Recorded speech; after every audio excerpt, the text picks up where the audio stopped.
Hi friends, அனைவருக்கும் வணக்கம். நான் உங்கள் டிஎன் ஜாப் இன்ஃபார்மர். நீங்கள் அடிக்கடி கேட்டிருந்த டிஎன்பிஎஸ்சி எக்ஸாமுக்கு பயனுள்ளதாக இருக்க Tamil Nadu government schemes current affairs கேட்டிருந்தீங்க. உங்களுக்காக இந்த வீடியோவில் நான் உங்களுக்கு தமிழ்நாடு கவர்மெண்ட் ஸ்கீம்ஸ் 2024 அதை பற்றி தான் நம்ம இப்போது ஃபுல் டீட்டெயில்ஸ் பார்க்க போகிறோம். அடுத்தடுத்த வீடியோவாக நான் உங்களுக்கு அப்லோட் பண்ண இருக்கிறேன். இப்போது நம்ம பார்ட் 1ல் என்னென்ன ஸ்கீம்ஸ் இருக்குன்னு பார்க்கலாம் வாங்க. அதுக்கு முன்னாடி இந்த பேஜுக்கு மறக்காமல் லைக் பண்ணுங்கள், ஷேர் பண்ணுங்கள், அப்புறம் முக்கியமாக சப்ஸ்கிரைபை பண்ணிவிடுங்க. வாங்க வீடியோக்குள்ளே போகலாம். தமிழ்நாடு கவர்மெண்ட் தற்போது அனைத்து நலத்திட்ட உதவிகள் மற்றும் அனைத்து சேவைகளுக்கும், முக்கியமாக படிக்கும் மாணவர்களுக்கும் ஏழை குடும்பங்களுக்கும் பலவிதமான இலவச திட்டங்களை நமக்கு கொடுக்குறாங்க. அது நல்லாவே உங்களுக்கும் தெரியும். அதே போல் இந்த ஸ்கீமில் இருந்தும் டிஎன்பிஎஸ்சி எக்ஸாமுக்கு கேள்வியே கேட்குறாங்க. இதை கவனமாக நீங்கள் கொஞ்சம் கூட ஸ்கிப் பண்ணாமல் இந்த வீடியோவை ஃபுல்லாக பாருங்கள். ஸ்டெப் பை ஸ்டெப்பாக நம்ம பார்க்கலாம் வாங்க. ஃபஸ்ட்டு நம்ம பார்க்க போகிற திட்டம் பார்த்திங்கன்னா முதலமைச்சரின் தாயுமானவர் திட்டம்.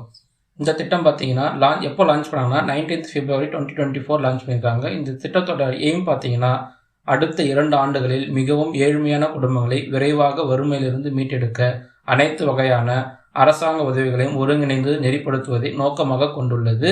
ஆதரவற்றோர், தனித்து வாழும் மூதாட்டிகள், ஒற்றை பெற்றோரை கொண்ட குடும்பங்கள், ஆதரவற்ற குழந்தைகள், மனநலம் பாதிக்கப்பட்டவர்கள் மற்றும் நிதி சிக்கலில் உள்ளவர்கள் ஆகியோரை உள்ளடக்கிய 5 லட்சம் குடிமக்களுக்கு நிவாரணம் மற்றும் நிதியுதவி வழங்குகிறது. இந்த திட்டத்தோட இதான் முக்கியமான நோக்கம். இதில் செயல்பாடு பார்த்தீங்கன்னா தேர்ந்தெடுக்கப்பட்ட விண்ணப்பதாரின் வங்கி கணக்கு நேரடியாக நிதியுதவி வழங்கப்படுகிறது. இந்த திட்டத்தின் மூலம் 2 ஆண்டுகளில் தமிழ்நாட்டில் வறுமையை கணிசமாக குறைப்பதே அரசின் நோக்கமாகும். இந்த திட்டம் மூலம் 5 லட்சம் நபர்கள் நன்மைகளை பெறுவார்கள். பெனிஃபிஷரி பாருங்கன்னா ஆதரவற்ற தனிநபர்கள், தனித்து வாழும் மூதாட்டிகள், ஒற்றை பெற்றோரை கொண்டுள்ள குடும்பங்கள், ஆதரவற்ற குழந்தைகள், மாற்றுத்திறனாளிகள். அடுத்த திட்டம் பார்த்தீங்கன்னா முதலமைச்சரின் காலை உணவு திட்டம். இந்த திட்டம் எப்போ லான்ச் பண்ணாங்க பார்த்தீங்கன்னா 15th September 2022 இடம் பார்த்தீங்கன்னா மதுரையில் தான் இந்த திட்டத்தை லான்ச் பண்ணியிருக்காங்க. இதனுடைய எய்ம் பார்த்தீங்கன்னா காலை உணவு திட்டம் தமிழகம் முழுவதும் அனைத்து பள்ளி நாட்களிலும் 1 முதல் 5ஆம் வகுப்பு வரையிலான தொடக்கப்பள்ளி மாணவர்களுக்கு சத்தான காலை உணவை வழங்குவதை நோக்கமாக கொண்டுள்ளது. சத்தான உணவுகளை நீடித்த மற்றும் நிலையான முறையில் வழங்குவதை உறுதி செய்வதற்காக இத்திட்டத்தை செயல்படுத்த 33.56 கோடி ஒதுக்கீடு செய்யப்பட்டுள்ளது. இதனுடைய ஆக்டிவிட்டீஸ் பார்த்தீங்கன்னா இந்த திட்டத்தின் கீழ் வழங்கப்படும் சத்தான காலை உணவை அரசு பள்ளிகளில் பயிலும் தொடக்கப்பள்ளி மாணவர்கள் அனைவரும் பெற தகுதியுடையவர்கள் ஆவர்.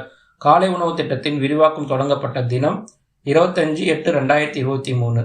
இதனுடைய பெனிஃபிஷரிஸ் பார்த்தீங்கன்னா தொடக்கப்பள்ளி மாணவர்கள் தமிழகம் முழுவதும் 31,000 அரசு பள்ளிகளில் சுமார் 1.7 மில்லியன் மாணவர்கள் படிக்கின்றார்கள். அரசு பள்ளிகளில் பயிலும் தொடக்கப்பள்ளி மாணவர்கள் அனைவரும் இந்த திட்டத்தை பெற தகுதியுடையவர்கள் ஆவார்.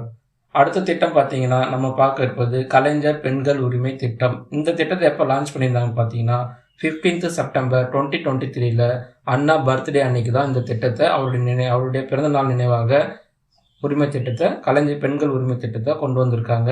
இந்த திட்டத்தின் நோக்கம் பார்த்தீங்கன்னா தமிழ்நாட்டில் கலைஞர் மகளிர் உரிமைகள் மானிய திட்டம் பெண்களுக்கு நிதியுதவி மற்றும் அதிகாரம் வழங்குவதை நோக்கமாக கொண்டுள்ளது. குடும்ப தலைவர்களாக அங்கீகரிக்கப்பட்ட பெண்களின் வாழ்வாதாரம் மற்றும் வாழ்க்கை தரத்தை மேம்படுத்தவும், அதன் மூலம் சமூகத்தில் பாலின சமத்துவத்தை, கண்ணியத்தையும் மேம்படுத்துவதை இது நோக்கமாக கொண்டுள்ளது. இதனுடைய ஆக்டிவிட்டிஸ் பார்த்தீங்கன்னா தகுதியுள்ள 10.6 மில்லியன் பெண்களுக்கு அடிப்படை வருமானமாக மாதத்திற்கு 1000 வழங்கப்படுகிறது. வயது பார்த்தீங்கன்னா பெண்கள் 2002ஆம் ஆண்டு செப்டம்பர் 15ஆம் தேதிக்கு முன் பிறந்தவர்களாகவும் 21 வயது பூர்த்தி அடைந்தவர்களாகவும் இருக்க வேண்டும். இதில் பெனிஃபிஷரி பாருங்க, முதன்மை பயனாளிகள் குடும்ப தலைவராக அங்கீகரிக்கப்பட்ட பெண்கள் மற்றும் பதிவு செய்யப்பட்ட பெண் பயனாளிகளை உள்ளடக்கியதாகும். 2ஆம் நிலை பயனாளிகள் திருமணமாகாத பெண்கள், விதவை மற்றும் திருநங்கைகளாக குடும்பம் நடத்துபவர்கள் 2ஆம் நிலை பயனாளர்களாக இருப்பார்கள். அடுத்த திட்டம் நம்ம பார்க்க இருப்பது பசுமை தமிழ்நாடு திட்டம். இந்த திட்டம் எப்போ லான்ச் பண்ணாங்க பார்த்தீங்கன்னா 28th November 2022. எந்த இடத்துல பார்த்தீங்கன்னா வண்டலூரில் தான் லான்ச் பண்ணியிருக்காங்க, செங்கல்பட்டு டிஸ்ட்ரிக்ட். இந்த திட்டத்தோட நோக்கம் பார்த்தீங்கன்னா பசுமை தமிழ்நாடு இயக்கம் தமிழகத்தின் காடு மற்றும் மரங்களின் பரப்பை மாநிலத்தின் நிலப்பரப்பில் 33% கணிசமாக உயர்த்துவதை நோக்கமாக கொண்டுள்ளது. இது சுற்றுச்சூழல் மறுசீரமைப்பு, காலநிலை மாற்றத்தை தணித்தல் மற்றும் மிக பெரும் அளவிலான மரம் நடும் முயற்சிகள் மூலம் பல்லுயிர் பெருக்கத்தை மேம்படுத்தவும் ஆகியவற்றில் கவனம் செலுத்துகிறது.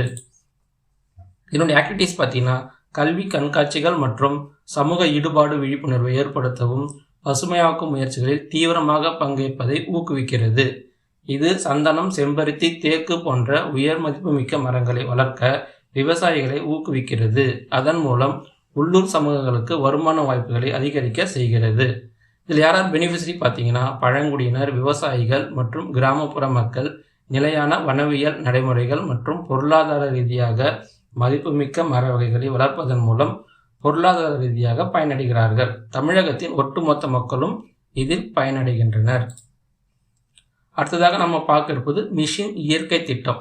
இந்த திட்டம் எப்போ லான்ச் பண்ணியிருக்காங்கன்னா 28 நவம்பர் 2022. இந்த திட்டத்தோட நோக்கம் பார்த்தீங்கன்னா மிஷன் இயற்கை திட்டமானது அரசு பள்ளிகள், வீடுகள் மற்றும் சமூகங்களில் சுற்றுச்சூழல் விழிப்புணர்வு மற்றும் செயல்பாடுகளை மேம்படுத்துவதை நோக்கமாக கொண்டுள்ளது. இத்திட்டம் காய்கறி தோட்டங்கள், மழைநீர் சேகரிப்பு அமைப்புகள், கழிவு மேலாண்மை, நெகிழி ஒழிப்பு, விழிப்புணர்வு பேரணிகள் போன்ற நடைமுறையில் உள்ள சுற்றுச்சூழல் திட்டங்களில் கவனம் செலுத்துகிறது. இந்த திட்டத்தோட செயல்பாடுகள் பார்த்தீங்கன்னா காய்கறி தோட்டங்கள் அமைத்தல், மழைநீர் சேகரிப்பு முறைகளை செயல்படுத்துதல், கழிவுகளை திறம்பட மேலாண்மை செய்தல், நெகிழி பயன்பாட்டை ஒழித்தல், விழிப்புணர்வு பேரணிகளை நடத்துதல். இதில் யாரார் பெனிஃபிஷரி பார்த்தீங்கன்னா இத்திட்டத்தில் முதன்மையான பயனாளிகள் மேம்பட்ட தொழில்நுட்ப ஆய்வகங்களை கொண்ட 6029 அரசு பள்ளிகளை சேர்ந்த மாணவர்கள் ஆவர். இந்த மாணவர்கள் சுற்றுச்சூழல் பாதுகாப்பு மற்றும் நிலைத்தன்மையில நடைமுறை அனுபவத்தையும் அறிவையும் பெறுவார்கள். ஸோ நம்ம இன்னைக்கு 5 முக்கியமான கவர்மெண்ட் ஸ்கீம்ஸ் பற்றி தெரிஞ்சிருக்கிறோம். இதே மாதிரி அடுத்தடுத்து வரக்கூடிய வேலைவாய்ப்பு மற்றும் கவர்மெண்ட் ஸ்கீம்ஸ் பற்றிய செய்திகளை முழுமையாக தெரிஞ்சுக்க நம்ம டிஎன் ஜாப் இன்ஃபார்மர் சேனலை மறக்காமல் சப்ஸ்கிரைப் பண்ணி வச்சுக்கோங்க. ஸோ நிறைய பேருக்கு இந்த வீடியோவை ஷேர் பண்ணுங்கள். உங்கள் நண்பர்கள் மற்றும் உங்கள் உறவினர்களுக்கும் ஷேர் பண்ணுங்கள். பயனுள்ளதாக இருக்கட்டும். நன்றி, வணக்கம். மறக்காமல் இந்த பேஜுக்கு லைக் பண்ணுங்கள், ஷேர் பண்ணுங்கள், முக்கியமாக சப்ஸ்கிரைப் பண்ணிவிடுங்க. Bye friends.